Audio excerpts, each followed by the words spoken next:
Сите добија по 5000 денари, а ќе добијат уште по 2. Линеарното покачување на пензиите ќе ги зголеми примањата на највозрастните граѓани за вкупно 7000 денари за 2 години. Тоа значи дека оние што во 2024 земаа меѓу најниските пензии, околу 13200 денари, од година ќе земаат над 20000 денари. Досега добија 5000 денари. А ако се користеше старата методологија, најмногу што ќе земаа ќе беше 3500. Алфа направи пресметка за растот на пензиите според просечната плата инфлацијата, која покажува дека оние со пониски примања имаат голем ќар, а оние со највисоки добиваат помалку.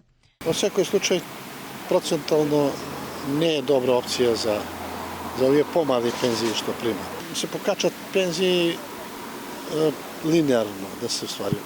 Линеарно најборо за сите исто. На пазарот е иста цена за сите. Нема други цени, тие се. Не сум размислувала, задоволна сум со мојата пензија, колку е толку. Иако би сакала тие најниските да добијат малку повисок износ за да може да преживеат луѓето. Искрено, мислам дека не е правилно линеарното покачување. Повеќе сте за процентуалното? Да.